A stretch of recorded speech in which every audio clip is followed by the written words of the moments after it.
Good morning to all my dear students of class 11th. In previous video, we have already discussed the meaning of the economics. Now in this video, we will discuss the types of the economics. Before starting of our topic, firstly we have to take quick revision of the economics. Now what is the economics? It is a social science. It deals to study the human behavior in the society in the process of production, consumption, exchange and distribution with the given resources. ये meaning मैंने आपको पहली जो video send की थी उसमें already clear कर दिया था कि इकोनॉमिक्स होती क्या है। इकोनॉमिक्स में हम क्या चेक करते हैं, ह्यूमन बिहेवियर को स्टडी करते हैं कि वो सोसाइटी में कैसे रिएक्ट करता है in the process of production में, कंजम्पशन में, डिस्ट्रीब्यूशन में एंड एक्सचेंज में विद द गिवन रिसोर्सेज में जो हमारे पास लिमिटेड रिसोर्सेज हैं उनको हम कैसे अल्टरनेटिव यूज़ करके यूटिलाइज करते हैं। मैंने आपको ये 4 इम्पॉर्टेंट टर्म्स है इसमें like production, consumption, exchange and distribution, ये मैंने आपको बहुत अच्छे से फर्स्ट वीडियो में डिस्क्राइब की हुई है। ये वीडियो देखने से पहले आप फर्स्ट वीडियो चेक करना, उसके बाद इसको स्टार्ट करना। Now we will come on our topic. Economics has 2 parts. First one is microeconomics and second one is macroeconomics. First one is micro and second one is macro. अब देखो जो ये micro economics है ये कहाँ से आई है। इससे स्टार्ट करने से पहले मैं आपको एक क्वेश्चन अराइज होता है, इसमें क्या होता है, who is the father of the economics. ये 1 लाइनर क्वेश्चन आपका बनता है, who is the father of the economics, it's Adam Smith.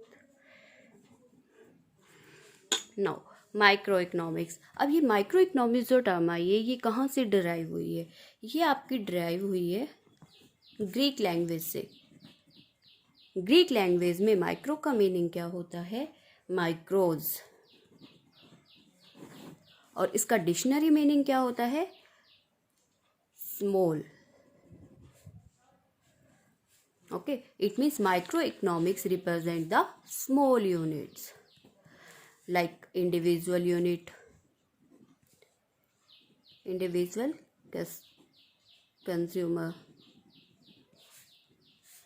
like individual producer। मतलब ये क्या है, जो माइक्रो इकोनॉमिक्स है वो आपको एक लाइक इंडिविजुअल के बारे में बताएगी कि इंडिविजुअल कंज्यूमर लाइक इंडिविजुअल कितनी डिमांड कर रहा है, एक कस्टमर कितनी डिमांड कर रहा है। इंडिविजुअल प्रोड्यूसर मीन्स एक प्रोड्यूसर कितने प्रोडक्ट प्रोड्यूस कर रहा है।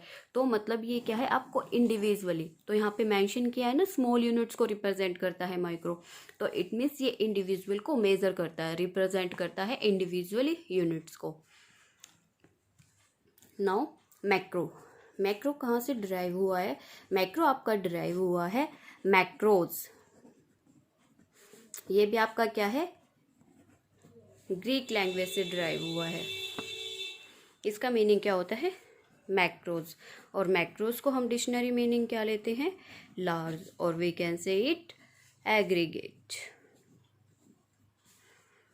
तो it means micro economics represent the large units, or we can say it can be presented in the aggregate like in case of like here in microeconomics we represent individual consumer। here consumer क्या करता है, demand create करता है, demand करता है ना, तो macro में क्या आ जाएगा आपका, लाइक एग्रीगेट डिमांड। प्रोड्यूसर क्या करता है, सप्लाई करता है,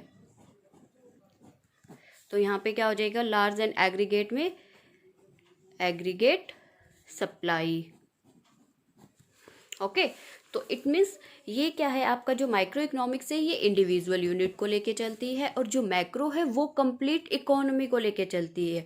ये क्या है, इंडिविजुअली लेके चलती है, और ये आपकी कंप्लीट इकोनॉमी को, होल इकोनॉमी को लेके चलती है कि पूरी इकोनॉमी में कितनी डिमांड है, कितनी सप्लाई है। ये सब किस में आता है, आपका मैक्रो इकोनॉमिक्स में आता है। ओके, आई होप आपको जो मैंने समझाया अभी कि माइक्रो इकोनॉमिक्स कहाँ से ड्राइव हुई है, मैक्रो कहाँ से हुई है, माइक्रो का मीनिंग क्या है कि ये स्मॉल यूनिट्स को रिप्रेजेंट करता है, और जो मैक्रो है वो आपका किसको रिप्रेजेंट करता है, ये आप का एग्रीगेट को रिप्रेजेंट करता है। यहाँ तक आपको समझ आ गया होगा। अब मैं आपको ये बताती हूँ कि माइक्रो इकोनॉमिक्स में जो इंडिविजुअल कंज्यूमर है वो कैसे इफेक्ट करता है। अभी देखो, लाइक आपके पास क्या है, कंज्यूमर मार्केट में जाएगा, वो क्या करता है, डिमांड क्रिएट करता है, ठीक है। अब उसके पास अब डिमांड करता है, लेकिन उसके पास क्या है, रिसोर्सेज जो है वो क्या है, लिमिटेड है, ठीक है। Resources here you can say it income, ठीक है। इनकम लिमिटेड है और उसको क्या है, अपनी लिमिटेड इनकम में वो चाहता है कि जो उसकी वांट है वो मैक्सिमम उसको सेटिस्फाई कर सके, सेटिस्फाई करे इन केस लाइक उसको बहुत सारे प्रोडक्ट्स परचेज करने हैं, ठीक है। कुछ हम बहुत सारी चीज़ें ऐसे परचेज करते हैं, कुछ यूज़फुल होती है और कुछ यूज़फुल नहीं होती। तो अब वो इनकम को कैसे यूज़ करे जिससे कि उसको मैक्सिमम वांट सेटिस्फाई हो, लाइक उसको अपनी इनकम को लगाना है, वेजिटेबल्स परचेज करनी है, फ्रूट्स परचेज करनी है, ग्रोसरी का सामान परचेज करना है, तो वो क्या करेगा, जो इम्पोर्टेंट थिंग्स होंगी केवल उसी को परचेज करेगा। लाइक उसके पास 1000 है, 1000 को वो इस तरह से स्पेंड करेगा ताकि उसको जो जो चीज़ें वो परचेज कर रहा है उसमें उसको क्या है, मैक्सिमम सेटिस्फेक्शन मिल सके, ओके।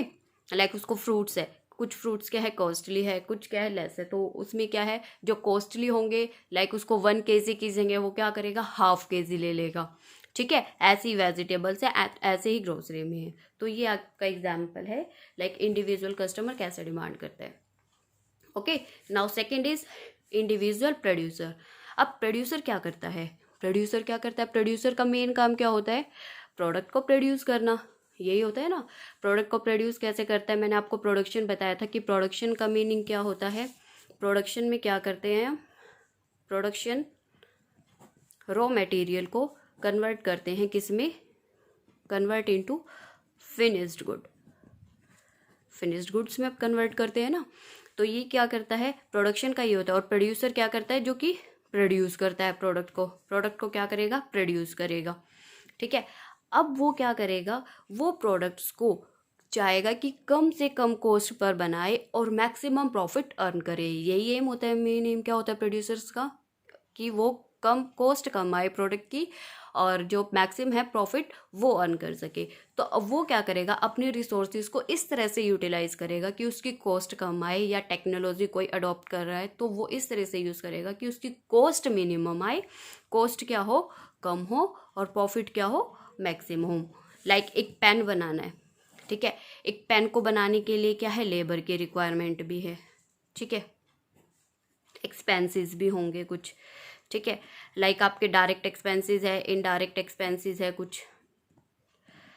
लाइक पेन बनाओगे, पेन का कवर हो गया, उसका रिफिल है, ठीक है। उसको बनाने के लिए लेबर की रिक्वायरमेंट है, उसको जो बनाएगी, ठीक है।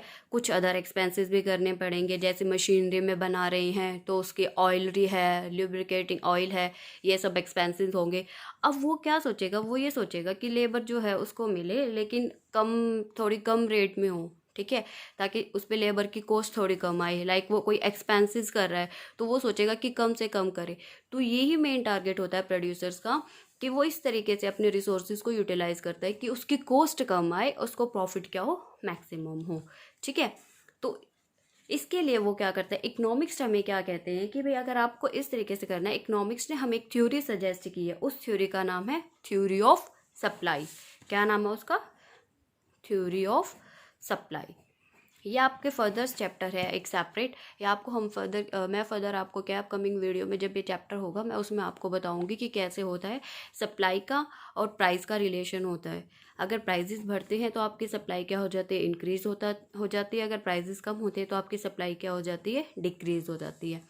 सेम आपके लिए क्या है, जो मैंने आपका इंडिविजुअल कंज्यूमर डिमांड के लिए इसको समझाया था, डिमांड में भी क्या इकोनॉमिक्स ने इसके लिए एक थ्योरी प्रोड्यूस की है, उस थ्योरी का नाम है थ्योरी ऑफ डिमांड।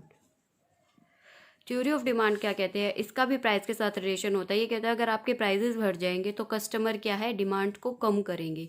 अगर आपके प्राइजेस क्या होते हैं, कम होते हैं, तो डिमांड आपकी क्या हो जाती है, इंक्रीज होता है।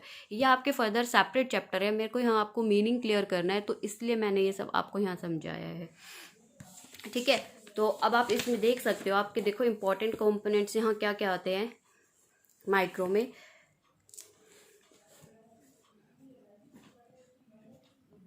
Important components. अब इसके जो इम्पोर्टेंट कंपोनेंट्स आते हैं वो क्या क्या आते हैं कि क्या क्या थ्योरी रीड करते हैं। एक तो थ्योरी ऑफ डिमांड, और आप ये भी कह सकते हो इसको थ्योरी ऑफ कंज्यूमर बिहेवियर, क्योंकि कंज्यूमर के बिहेवियर को रीड कर रहा है ना, इसलिए। And second one is theory of producer, ये भी मैंने आपको बता दिया। और आप कह सकते हो इसको थ्योरी ऑफ सप्लाई, क्योंकि प्रोड्यूसर है, प्रोड्यूसर क्या करता है, सप्लाई करता है। And the third one is theory of price, theory of price. अब मैं आपको ये बताती हूँ थ्योरी ऑफ प्राइस कहाँ से आया। अब देखो मार्केट में डिमांड है, सप्लाई है, ठीक है। मार्केट, ये दोनों चीज़ें कहाँ होंगी, मार्केट में होंगी। और जो हमारा प्रोडक्ट का प्राइस है वो किस पर डिटरमाइन करता है, जो प्रोडक्ट का हम प्राइस डिसाइड करते हैं वो किस बेस पे होता है, जहाँ पर हमारी डिमांड और सप्लाई क्या करती है, इंटरसेक्ट करती है। ये आपको फर्दर मैं डायग्राम से एक्सप्लेन करूँगी। ये आपकी डीडी कर्व डिमांड कर्व होती है, एक आपकी ये सप्लाई कर्व होती है, जहाँ पर ये दोनों इंटरसेक्ट करते हैं, ये आपका क्या होता है, प्राइस डिसाइड होता है। ओके, ये आपके फर्दर आएगी। मैंने आपको जस्ट यहाँ पे एग्जाम्पल बता दिया कि कैसे हम थ्योरी ऑफ प्राइस को डिटरमाइन करते हैं इंडिविजुअल मार्केट में, क्योंकि वहाँ कस्टमर होंगे तो वो डिमांड करेंगे, प्रोड्यूसर्स होंगे मार्केट में, वो सप्लाई करेंगे, तो दोनों का जहाँ इंटरसेक्शन होगा वहाँ आपका क्या है, प्राइस डिसाइड होगा। आई होप आपको ये क्लियर हो गया होगा। अब हम क्या है, मीनिंग ऑफ मैक्रो इकोनॉमिक्स पे आते हैं।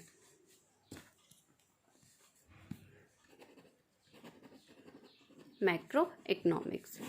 अब ये देखो मैंने मैक्रो में क्या बताया, ये क्या रिप्रेजेंट करता है, आपकी एग्रीगेट यूनिट को, एग्रीगेट यूनिट्स को, ठीक है, और लार्ज क्वांटिटी को कह सकते हो। अब एग्रीगेट यूनिट्स को रिप्रेजेंट करता है एज एन इकोनॉमी, ठीक है, पूरी इकोनॉमी की, एज होल इकोनॉमी को रिप्रेजेंट करता है। ये इंडिविजुअल, जैसे ये इंडिविजुअल कंज्यूमर के बारे में बता रही थी ना, मैक्रो ऐसे नहीं करता। मैक्रो क्या आपका कंप्लीट यूनिट को रिप्रेजेंट, एग्रीगेट यूनिट्स को रिप्रेजेंट करता है, ठीक है, means the economy as a whole. अब देखो मैक्रो इकोनॉमिक्स जो है उसमें क्या इकोनॉमिक इश्यूज आते हैं, क्योंकि वो पूरी कंट्री को, पूरी इकोनॉमी को रिप्रेजेंट कर रहा है, तो इसमें जो बेसिक इश्यूज आपके अराइज होते हैं वो किसको लेकर होते हैं, like equilibrium in the economy. अब देखो इक्विलिब्रियम का मीनिंग क्या होता है, इक्वल।